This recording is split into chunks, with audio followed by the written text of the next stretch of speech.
ನೀವು ಸಂತಾಪ ಸೂಚಕ ನಿರ್ಣಯವನ್ನು ಮಂಡಿಸಿ ನಿಮ್ಮ ಅಭಿಪ್ರಾಯವನ್ನು ಕೂಡ ವ್ಯಕ್ತ ಮಾಡಿದ್ದೀವಿ. ಈ ಸಂತಾಪ ಸೂಚಕ ನಿರ್ಣಯವನ್ನು ಬೆಂಬಲಿಸಿ ಕೆಲವು ಮಾತುಗಳನ್ನು ಹೇಳಲಿಕ್ಕೆ ಬಯಸ್ತಾ ಇದ್ದೇನೆ. ಮಾಜಿ ಮುಖ್ಯಮಂತ್ರಿಗಳಾಗಿದ್ದಂಥ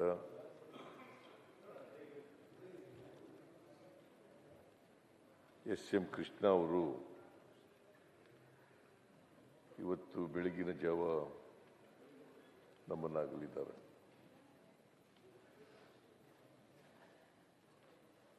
ಅವಳು ಒಬ್ಬ ನೀವು ಹೇಳದಂತೆ ಒಬ್ಬ ಮುತ್ಸದ್ದಿ ರಾಜಕಾರಣಿಯಾಗಿದ್ದರು. ದೂರದೃಷ್ಟಿ ಉಳ್ಳವರಾಗಿದ್ದರು. ಅವರು ಈ ರಾಜ್ಯದಲ್ಲಿ ಸಾರ್ವಜನಿಕ ಜೀವನದಲ್ಲಿ ಬಹಳ ದೀರ್ಘಕಾಲ ರಾಜಕಾರಣ ಮಾಡಿದ್ದಾರೆ.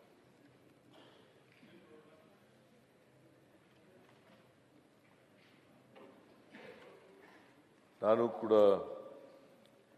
ವಿದ್ಯಾರ್ಥಿಯಾಗಿದ್ದಾಗ ಎಸ್.ಎಂ. ಕೃಷ್ಣ ಅವರ ಅಭಿಮಾನಿಯಾಗಿದೆ. ಒಂದು ಸಾರಿ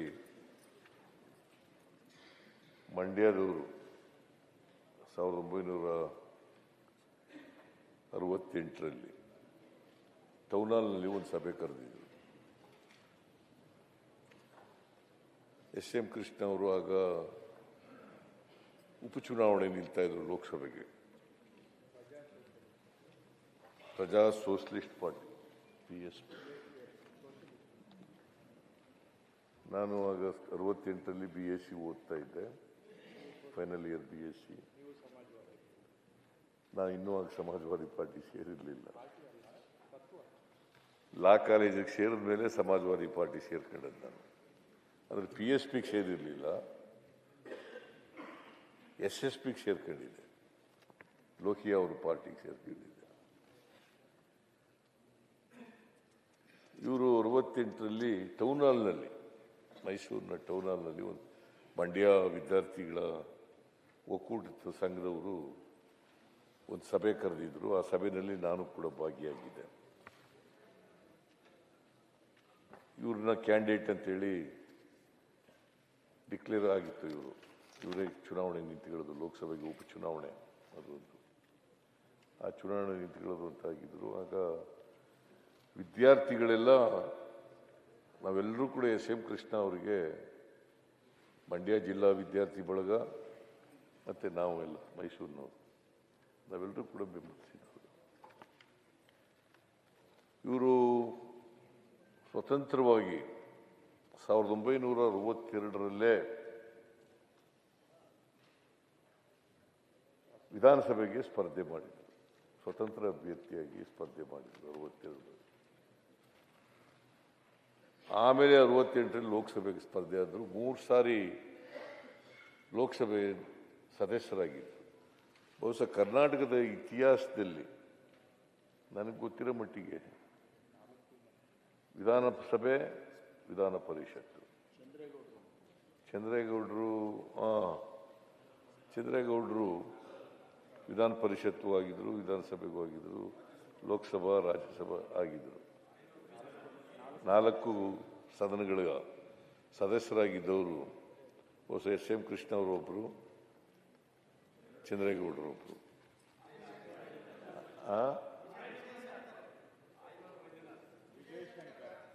ವಿಜಯಶಂಕರ ಅವನಾಗಿದ್ದ. ರಾಜ್ಯಸಭಾ ಆಗಿರ್ಲಿಲ್ಲ ಅವನು. ವಿಧಾನ ಪರಿಷತ್ಗಾಗಿದ್ದ, ವಿಧಾನಸಭೆಗಾಗಿದ್ದ, ರಾಜ್ಯಸಭೆಗಾಗಿರ್ಲಿಲ್ಲ. ಆಗಿದ್ರು ಸರ್. ಯಾರು ನನಗೆ ಗೊತ್ತಿರೋ ಮಟ್ಟಿಗೆ ಆಗಿಲ್ಲಪ್ಪ.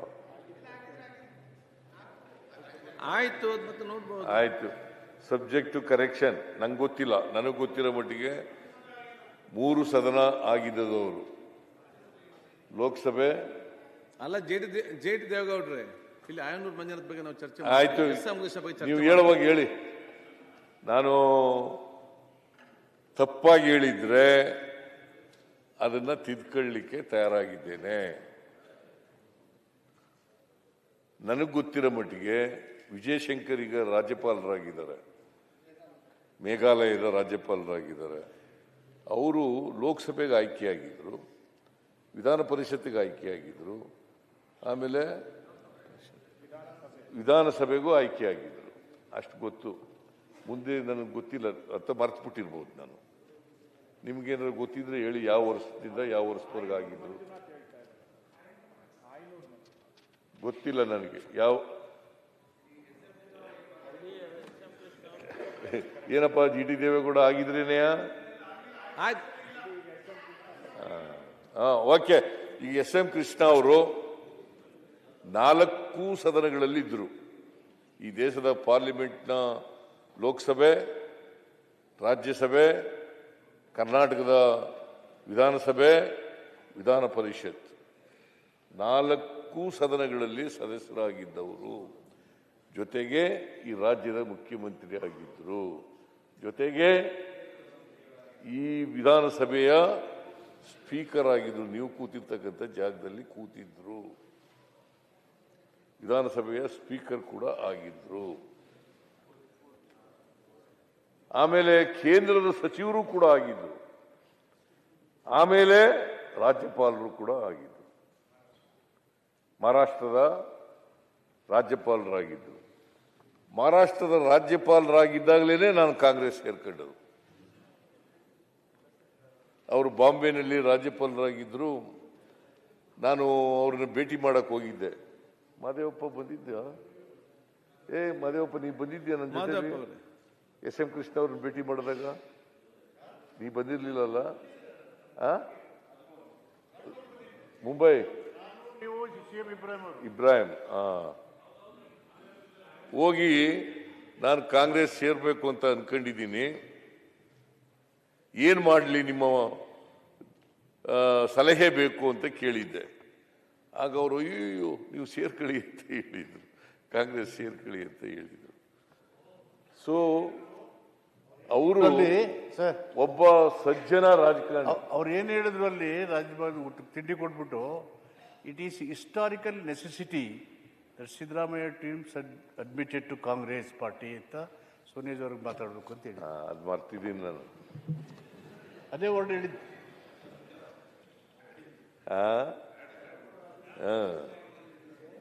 ಸ್ವಲ್ಪ ಇನ್ನೊಂದು ಸ್ವಲ್ಪ ಉಪ್ಪು ಖಾರ ಹಾಕಿ ಹೇಳ್ತಾ ಇದ್ದಾರೆ ಅವರು. ಏನೇ ಆಗಲಿ ಮಾನ್ಯ ಅಧ್ಯಕ್ಷರೇ, ನಾನು, ಇಬ್ರಾಹಿಮು, ಮಾದೇವಪ್ಪ ನಾವೆಲ್ಲ ಹೋಗಿದ್ದೆವು ಮುಂಬೈಗೆ.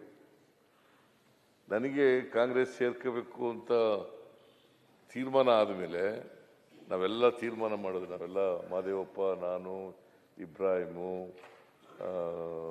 ಇವನು ಬೈಸ್ಕಿ ಅಲ್ಲ, ಇವನು ಅಂತವನು ಮಾದೇವಪ್ಪ ಇಲ್ಲ, ಅಲ್ಲ ಮಾದೇವ ಪ್ರಸಾದ್ ಇಲ್ಲ, ಇವನು ಸತೀಶ್ ಜಾರಕಿಹೊಳಿ, ಬಿ ಆರ್ ಪಾಟೀಲ್, ಆಮೇಲೆ ಕೃಷ್ಣಮೂರ್ತಿ, ಕಡೂರು ಕೃಷ್ಣಮೂರ್ತಿ, ಆಮೇಲೆ ಸೋಮಶೇಖರ್, ಮಹಾದೇವ್, ನಮ್ಮ ಮಂಚನಹಳ್ಳಿ ಮಹಾದೇವ್, ಇವರೆಲ್ಲ ಒಂದು ಗುಂಪಾಗಿ ನಾವು ಎ ಕೆ ಸುಬ್ಬಯ್ಯನವರು ನಾವೆಲ್ಲ ಕಾಂಗ್ರೆಸ್ ಸೇರಬೇಕು ಅಂತ ತೀರ್ಮಾನ ಆಯ್ತು.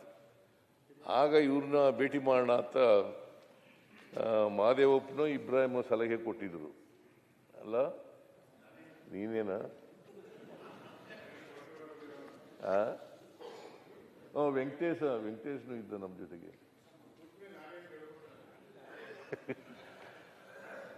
ಇವೆಲ್ಲ ನಾವೆಲ್ಲ ಸೇರ್ಕೊಂಡಾಗ ಆಗ ಹೋಗಿ ಕೇಳಿದ್ದ. ಪಾಪ ಎಸ್ ಎಂ ಕೃಷ್ಣ ಅವರು ನಮಗೆಲ್ಲ ಊಟ ಹಾಕಿ,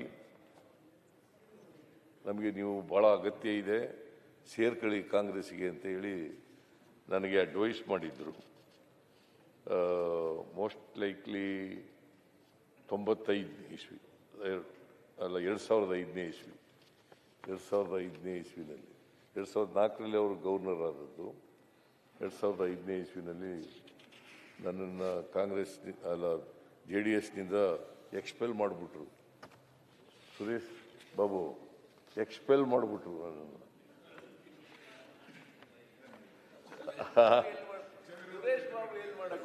ಇಲ್ಲ ಸುರೇಶ್ ಬಾಬು ಪಾಪ ಈಗಲೂ ಸ್ನೇಹಿತನೇ, ಮುಂದೇನೂ ಸ್ನೇಹಿತನೇ, ಇನ್ನೇನು ಸ್ನೇಹಿತನೇ, ಯಾವಾಗಲೂ ಸ್ನೇಹಿತನೇ. ಎಕ್ಸ್ಪೆಲ್ ಮಾಡಿದ್ರು. ಆಗ ನಾವೆಲ್ಲ ಅಹಿಂದ ಸಂಘಟನೆ ಮಾಡ್ತಾ ಇದ್ದೋ. ಆಮೇಲೆ ಕಾಂಗ್ರೆಸ್ ಸೇರಬೇಕು ಅಂತ ತೀರ್ಮಾನ ಮಾಡಿದ್ರು.